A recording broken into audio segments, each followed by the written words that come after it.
Vlogging in the city is a whole different game. Tight spaces, shifting light, non-stop noise, your gear needs to keep up.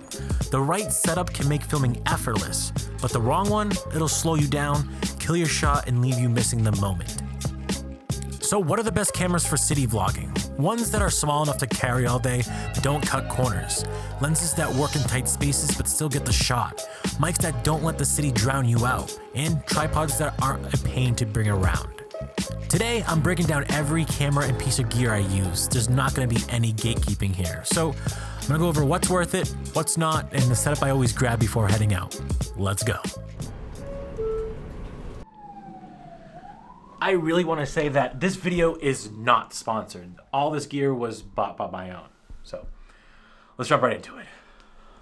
Now, I really want to highlight when you first start on YouTube, use what you have. There's this common war between gear doesn't matter and gear does matter. And I kind of teeter-totter because when you first start out, gear doesn't matter. But then when you want to upgrade and get those shots that you need to help tell a story, then that's where gear comes along. For me, I just use what I have, and I feel like when you're limited, that's how you find your own style. My first camera, this is where it all started. If you go back and watch old vlogs, this is a Sony a7 II. Shoots at 1080p. It's a good hybrid between shooting photos and video, that's why I bought it, and it fit the budget at the time. I recently put a pocket dispo on it, because it has like an early 2000s vibe. Has a lot of bloom and grain to it, so I wanted to use this camera body for that. I don't have to worry about zooming in or making sure my ISO is good. I can just really point and shoot, and that's why I love it. It gets you out of your head and more in the moment. We all start from somewhere. This camera always will hold dear to my heart. Second, if you're a huge watcher of this channel, you know I love nostalgia. You'll find a common theme here.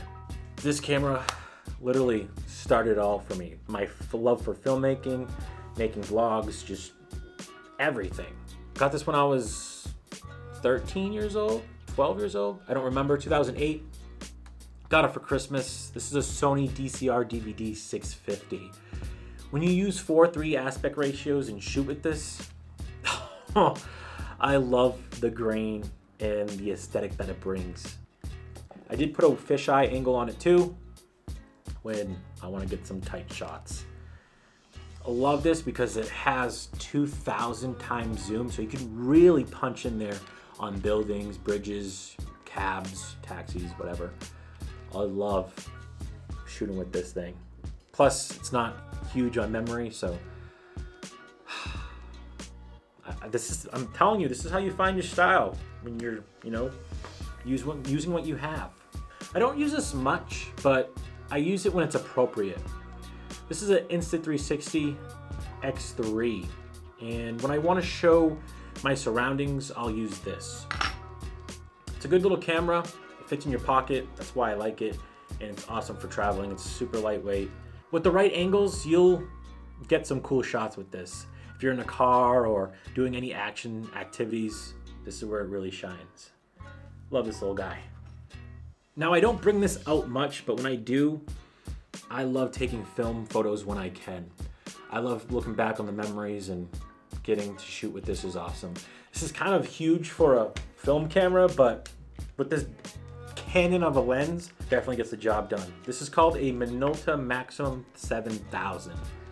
35mm. Use this lens sometimes too on this camera that you're watching now. 28 to 135, and it does have a macro too when I want to get some macro shots. Next is this drone. This is a DJI MAVIC Mini. It's honestly time to upgrade. This thing is really old. You'll still see it. I upscale it. Shoots at 2.7K.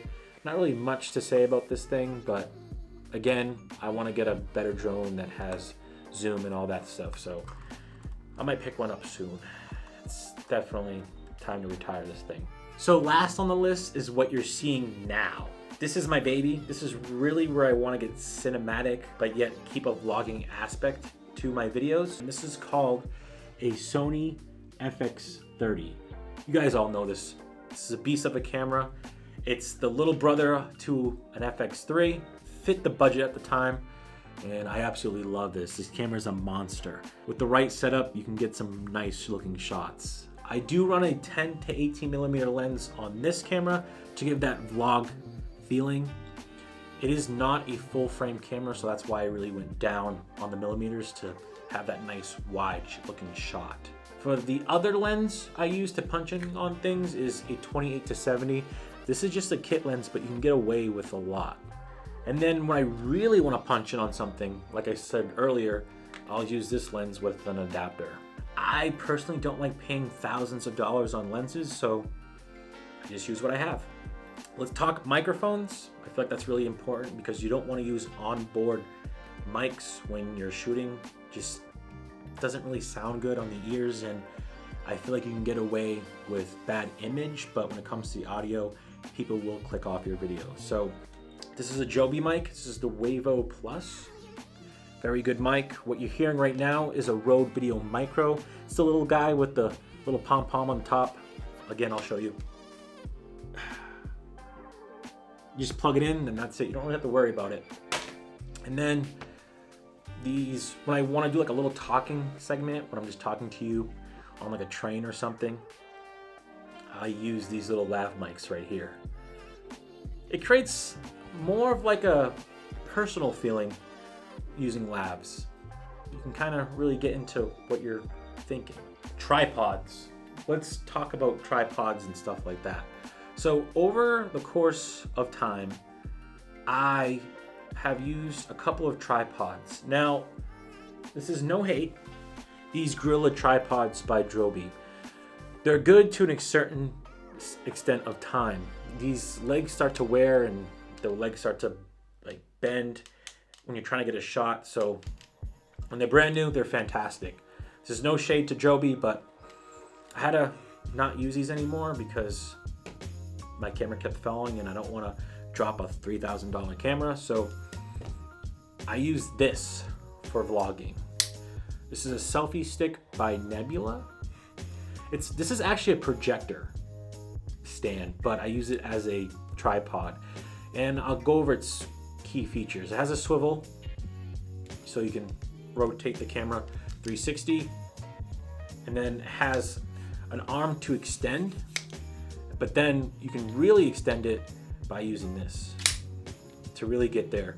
With the nice lens, you can really get out there and shoot yourself vlogging, and it's super comfortable too. I can hold it out like this and just talk to the camera. So it's longer than a Gorilla tripod. I just like using gear that works. If I have to think twice about my gear, it kind of gets annoying. It gets in the way of me creating, so that's that. And lastly, for the tripods, I use this K&F Concept tripod. It has a ball head mount so I can rotate it 360, and it has a bunch of legs so I can extend it up and down for, getting that shot. Love it. It's great. I don't really have much to say about it, honestly. It's just a tripod. Tripods are really boring to go over. So that's that. So this wraps up all of my gear. I've been getting a lot of questions asking me what gear I do use, and literally this is all of it. I do rotate too. I don't bring everything in the bag.